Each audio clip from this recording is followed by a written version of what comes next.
Second episode of Pet Shop of Horrors is called Delicious, and is a foray into a bit of a mystery story, since we get the main setup. A very famous pop singer, Evangeline Blue, is about to marry her manager, Jason, and they're on a gigantic cruise ship, and somehow, mysteriously, she ends up falling off of this cruise ship and drowning.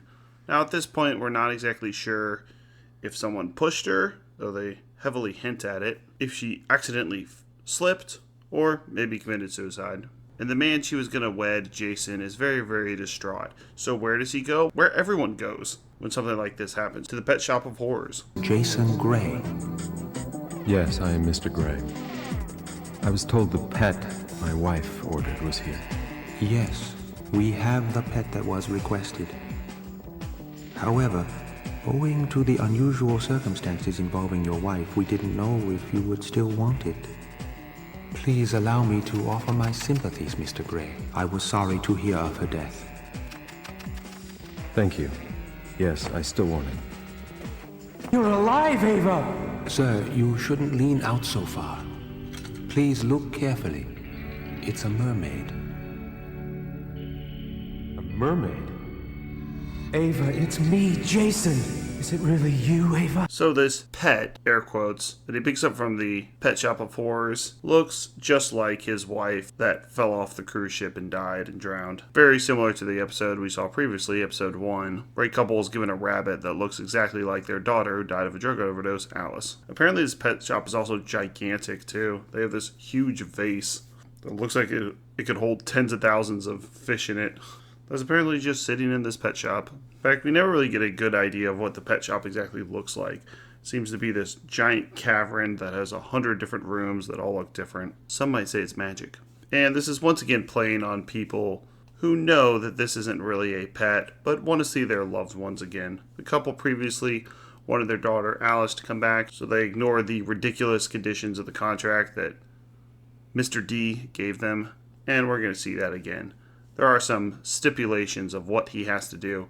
In fact, for this episode, it's even more difficult than the first one. The first one was mainly not to feed the rabbit, Alice, anything that wasn't food and vegetables. Here, he gives them 3 conditions, just like the previous one, but these are even more difficult. Count D, this cold chamber reject, is simply setting people up to fail.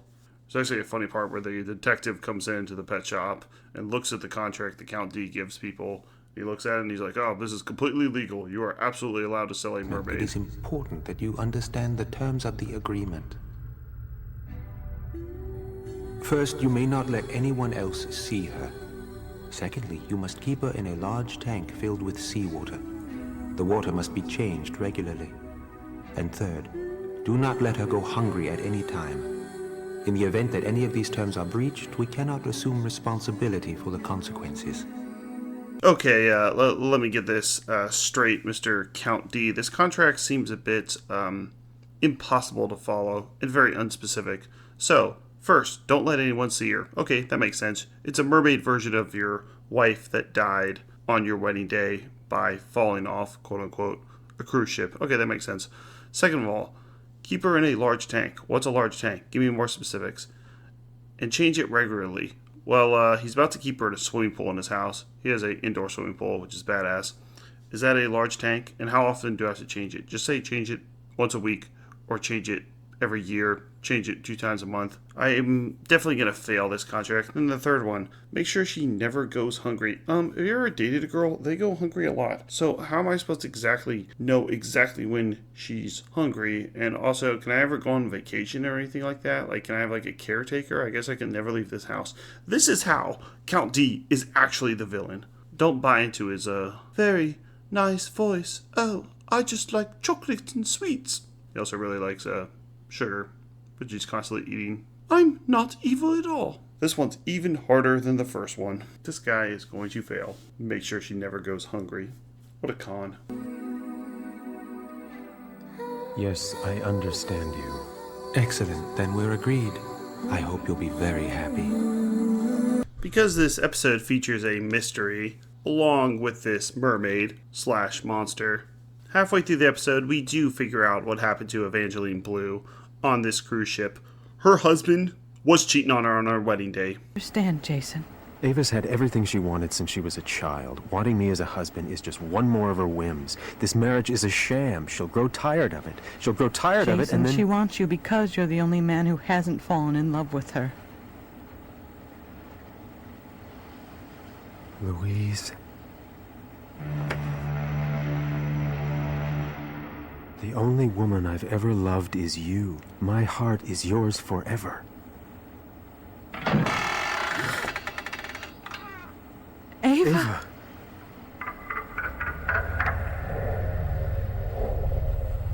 Ava, please, listen to me.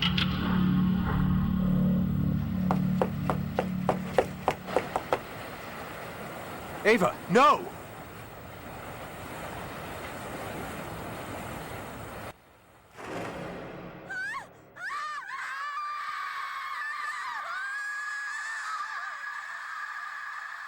And I like how in the series, with the 4 episodes that we have, the detective is always like half right.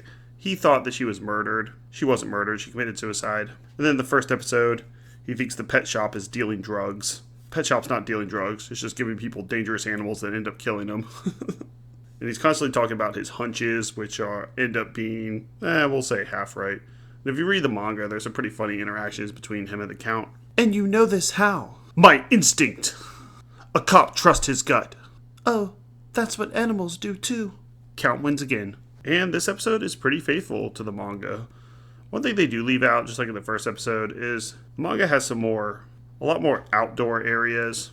Count D found Evangeline Blue washed up on this island, which they don't show in this episode. Also, there's a part where they're on a dock with all these boats. They don't show that in the episode. So anything that's like really too hard to animate, they really don't do. Not too many outdoor sequences here, which is disappointing, but makes the manga worth reading. And then we get the ending that we thought that we would get. After kissing and loving on each other, you see that Jacob is really in love with this version of Evangeline Blue. She even sings to him. And this song is very nice sounding. It is only 2 lines though. They play it about 10 times throughout the episode, so they probably could have extended it a few more lines, but it does sound very nice. It's Enya song or something. Ava, I'll never let you go again. Even if you can't remember. We'll start all over again. I love only you.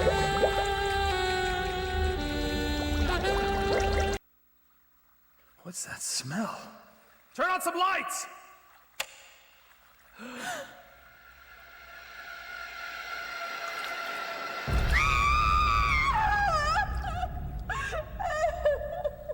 Now this ending comes a little abruptly because there's a mystery in this story, unlike the first episode. They don't spend as much time with the mermaid. The first episode we saw that they gave the girl Alice cookies when they weren't supposed to give her anything besides vegetables and water. This one, he's supposed to feed the mermaid, but there's never a time where the mermaid asks to be fed or says that she's hungry. She just kind of lashes out at him and just kind of starts biting into him. They also do mention that this mermaid does not have any memories, but it's possible, Count D mentions, that her memories might come back, aka her memories of this guy cheating on her. So that's also a possibility, because it really does come out of nowhere. And it seemed like he was doomed. Even if he did feed her whenever she wanted food, this memory might come back and she goes, oh yeah, you're a cheater. I'm gonna bite you. So, a very good episode, and I think the series is only getting better. We're halfway through, since there's only 4 episodes. And this one was taken from Volume 2 of the manga, as opposed to the first episode, Daughters, which is taken from Volume 1. They're just picking random stories. They should just do them all, but they don't want to. So next up is Despair. Daughter, Delicious, Despair. The 4th one's called Duel. You see a pattern here? And Despair is not about a singer. It's about an actor. And he gets a new reptile called the Medusa. Stay tuned for that one. Check out our playlist for all episodes of Fear Itself, Monsters, Tales from the Dark Side, Cowboy Bebop, Pet Shop of Horrors, and Black Mirror. Thanks a lot.